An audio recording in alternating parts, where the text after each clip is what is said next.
భారతదేశంలో సాంఘిక మత సంస్కరణ ఉద్యమాలు.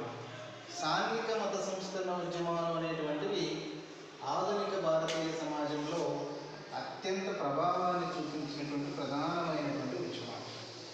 సో సాంఘిక మత సంస్కరణ ఉద్యమాలు అనేటువంటి వాటికి సంబంధించినటువంటి అర్థాన్ని కనుక మనం ముందు గమనిస్తే, సాంఘిక అంటే సామాజిక, మత అంటే మతపరమైన, సంస్కరణ అంటే ఉద్ధరించడం లేదంటే దానిలో ఉన్నటువంటి లోపాలని సవరించడం, వీటికి నిర్వహించినటువంటి ఉద్యమాలనే సాంఘిక మత సంస్కరణ ఉద్యమాలు అని పిలుస్తారు.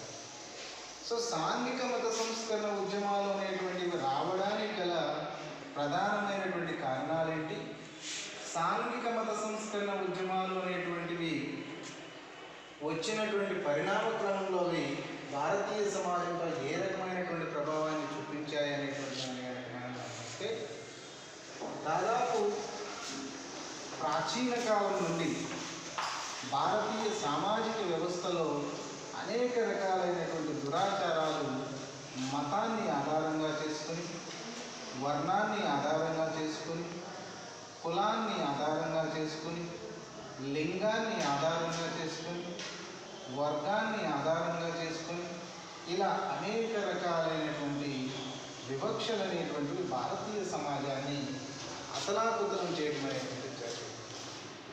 ఈ క్రమంలోనే దాదాపు 18-19 శతాబ్దాలలో భారతీయ సామాజిక వ్యవస్థలో వచ్చినటువంటి కొన్ని నూతన మార్పులు అనేటువంటివి ఈ సాంఘిక మత సంస్కరణ ఉద్యమాలకు కారణమైనవి. సో ఈ సాంఘిక మత సంస్కరణ ఉద్యమాలకు కారణమైనటువంటి అంశాలు చూసే ముందు అసలు భారతీయ సమాజంలో ఉన్నటువంటి కొన్ని సామాజిక మతపరమైనటువంటి దురాచారాలు ఏమున్నాయి అనేటువంటివి కనుక మనం గమనిస్తే, ఆనాడు మతాన్ని ఆధారంగా చేసుకుని భారతీయ సమాజంలో సతీ సహగమనం అనేటువంటి సర్వసాధారణమైనటువంటి సాంప్రదాయంగా మారింది. ఆనాడు భారతీయ సమాజంలో వరకట్నం సర్వసాధారణమైంది. ఆనాటి భారతీయ సమాజంలో బాల్య వివాహాలు అవి ఏ రకమైనటువంటి ఇబ్బందులు లేకుండా జరిగిపోతూ ఉండేవి. ఆనాటి భారతీయ సమాజంలో ఆమెను వర్ణ వివక్ష అనేటువంటిది విస్తృతంగా ఉండేది. ఆనాటి భారతీయ సమాజంలో కుల వివక్ష అనేటువంటిది సర్వసాధారణంగా మారింది. ఇవి కాకుండా సామాజిక వ్యవస్థలో ఆమె స్త్రీలు అనేటువంటి వారు లింగ వివక్షకు గురి కావడం అనేటువంటిది జరిగేది. స్త్రీ విద్యకు ప్రాధాన్యత ఉండేది కాదు.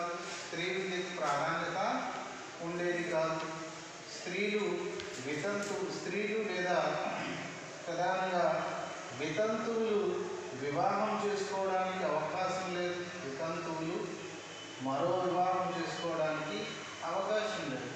సో ఇట్లా ఇన్ని రకాలైనటువంటి వివక్షలను వ్యతిరేకిస్తూ భారతీయ సమాజంలో 18-19 శతాబ్దాలలో కొంతమంది సామాజిక కార్యకర్తలు ఉద్యమాలు నిర్వహించడం జరిగింది.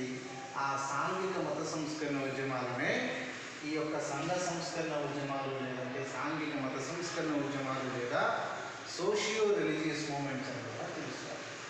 సో ఈ రకంగా ఉన్నటువంటి ఈ యొక్క సామాజిక వివక్షలను వ్యతిరేకిస్తూ వచ్చినటువంటి ఉద్యమాలలో అనేక మంది వ్యక్తులు వివిధ ఉద్యమాలలో పోరాటాలు నిర్వహించడం అనేటువంటిది జరిగింది. ఆ పోరాటాలలో భాగంగా కొంతమంది లింగ వివక్ష మీద వ్యతిరేకంగా పోరాటం చేశారు, మరికొంతమంది స్త్రీ విద్య కోసం పోరాటం చేశారు, మరికొంతమంది వితంతువుల కోసం వితంతువుల తిరిగి వివాహాలు జరిపించడం కోసం పోరాటాలు నిర్వహించారు. కొంతమంది బాల్య వివాహాలను వ్యతిరేకిస్తూ ఉద్యమాలు నిర్వహించడం జరిగింది. మరికొంతమంది సతీ సహగమనాన్ని వ్యతిరేకిస్తూ ఉద్యమాలు నిర్వహించడం జరిగింది. ఈ సాంఘిక మత సంస్కరణ ఉద్యమాలలో భాగంగా ఇంగ్లీష్ ఈస్ట్ ఇండియా కంపెనీ మరియు బ్రిటిష్ ప్రభుత్వం కూడా వీటికి వ్యతిరేకంగా కొన్ని చట్టాలు చేయడం జరిగింది. ఆ చట్టాలకు సంబంధించినటువంటి అంశాలను మనం ఈరోజు 1 by 1 చూద్దాం. దానిలో భాగంగా మొట్టమొదటిగా మనం మాట్లాడాల్సినటువంటి చట్టం భ్రూణ హత్యల నిషేధ చట్టం. భ్రూణ హత్యల నిషేధ చట్టం.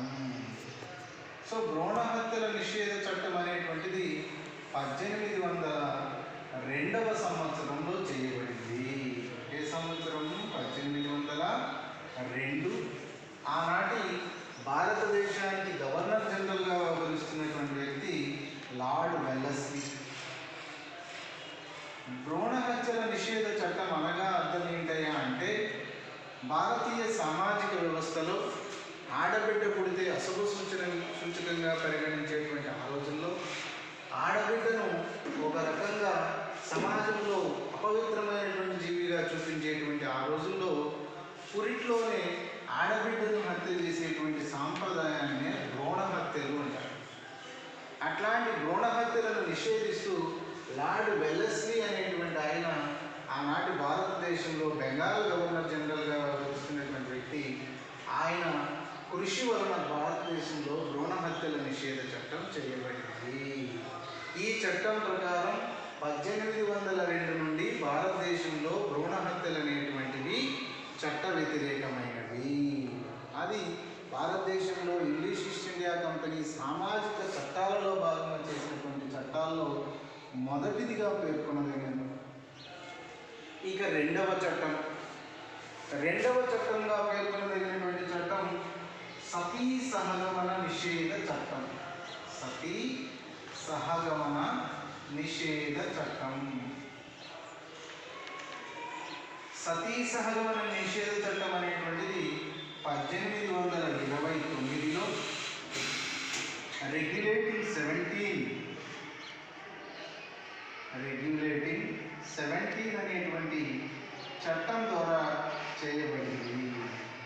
సతీ సహగమన చట్టం చేసిన నాటి భారతదేశానికి బెంగాల్ ప్రాంతానికి గవర్నర్ జనరల్గా వ్యవహరించిన వ్యక్తి లార్డ్ విలియం బెంటిక్. అలాగే భారతదేశానికి గవర్నర్గా జనరల్గా వ్యవహరించినటువంటి వ్యక్తి కూడా లార్డ్ విలియం బెంటిక్. ఈ చట్టం రావడంలో కారణభూతమైనటువంటి వ్యక్తి ఎవరయ్యా అంటే రాజా రామ్మోహన్ రాయ్. సో ఇక్కడ మనం ఒక పాయింట్ మెన్షన్ చేసాం. లార్డ్ విలియం బెంటిక్ అనేటువంటి ఆయన 1828 నుంచి 33 వరకు బెంగాల్ గవర్నర్ జనరల్గా వ్యవహరించారు.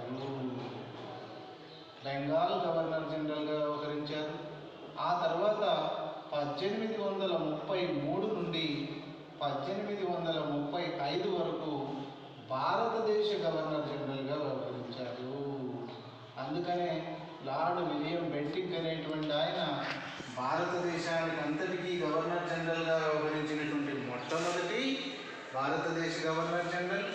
అలాగే ఆయన బెంగాల్కు గవర్నర్ జనరల్గా కూడా వ్యవహరించారు. కాబట్టి ఆయనను బెంగాల్ గవర్నర్ జనరల్ 1828 నుంచి 33 వరకు, తర్వాత 1833 నుంచి 35 వరకు భారతదేశ గవర్నర్ జనరల్గా మార్చడమైంది.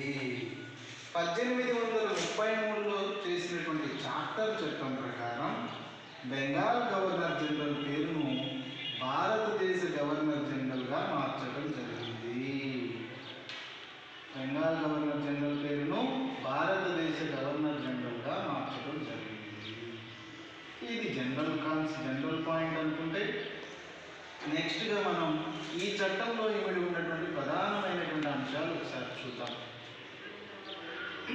సతీ సహగమనం, భర్త చనిపోతే భర్తతో పాటు భార్య సహగమనం చేయడం, అతనితో పాటు మరణించడం అనేటువంటిది భారతీయ హైందవ మత సాంప్రదాయంలో ఉంది అని అనేక మంది సాంప్రదాయవాదులు దీన్ని బల్లబుద్ధి వాదించడం అనేటువంటి జరిగింది.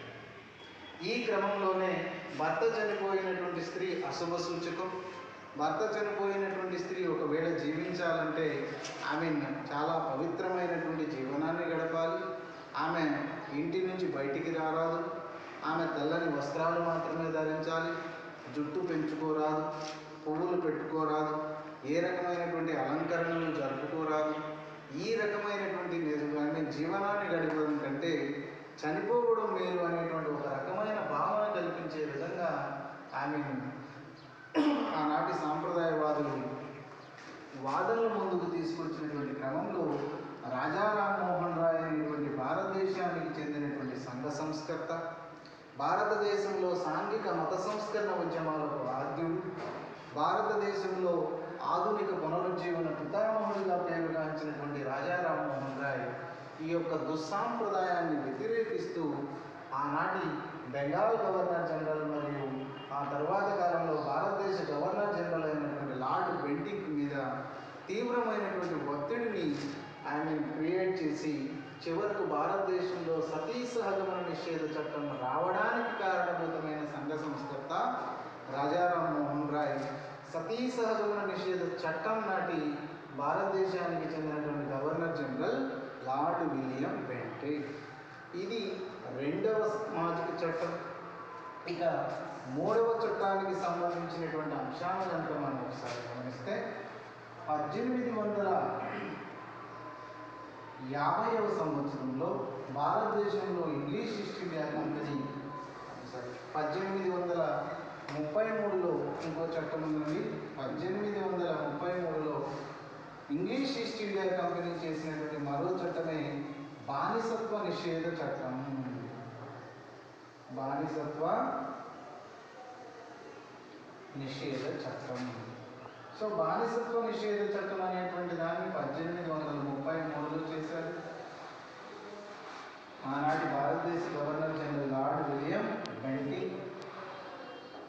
బానిసత్వ నిషేధ చట్టం అనేటువంటిది 1833లో వచ్చింది. 1843 నుంచి లార్డ్ ఎలెన్బరో కాలం నుండి ఆయన సమర్థవంతంగా అమలు చేయబడింది, లేదంటే అమలులోకి రావడం చట్టం 1833లో చేయబడింది. 1843 నుంచి అమలు చేయటం అనేటువంటి జరిగింది. సో ఈ చట్టంలో ఇమిడి ఉన్నటువంటి ప్రధాన అంశం, భారతదేశంలో ఈ చట్టం ప్రకారం బానిసత్వం అనేటువంటిది నిషేధించబడింది. ఆ తర్వాత చేయబడిన చట్టమే ఆమె నరబలి నిషేధ చట్టం.